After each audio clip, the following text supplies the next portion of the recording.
AP Satyavedu TDP MLA ఆదిమూలం రాసలీల భాగవతం మరోసారి చర్చనీయాంశమైంది. 50 మంది మహిళా నేతలు, ఉద్యోగులతో పాటు కాలేజీ అమ్మాయిలను లైంగికంగా వేధించిన పేరుతో సీఎం చంద్రబాబుకు లేఖ రాశారు. కఠిన చర్యలు తీసుకోవాలని డిమాండ్ చేస్తున్నారు.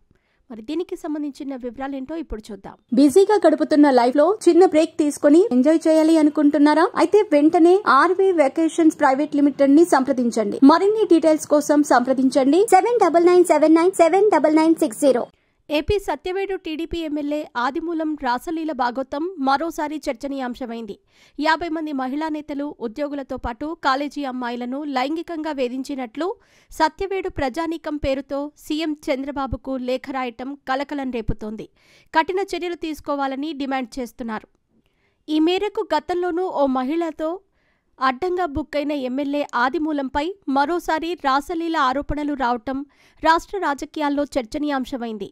దాదాపు 50 మంది మహిళలను ఎమ్మెల్యే ఆదిమూలం వేధింపులకు గురిచేశాడంటూ సత్యవేడు ప్రజానీకం పేరుతో సీఎం చంద్రబాబుకు లేఖ రాశారు.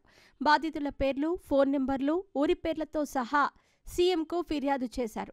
వయసుతో సంబంధం లేకుండా వేధిస్తున్నాడని, ఇందులో టీడీపీ మహిళా నేతలు, ఉద్యోగులు, కాలేజీ అమ్మాయిలు కూడా ఉన్నట్టు పేర్కొన్నారు.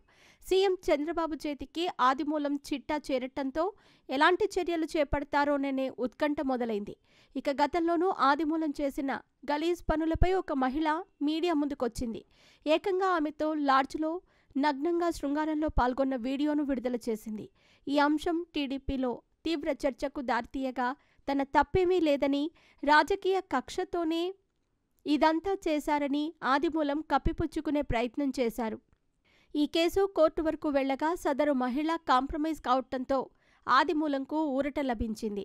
ఇదిలా ఉంటే ఆదిమూలం నియోజకవర్గంలో అనేక అక్రమ దందాలు, వసూళ్లకు పాల్పడుతున్నాడనే ఆరోపణలు కూడా వస్తున్నాయి.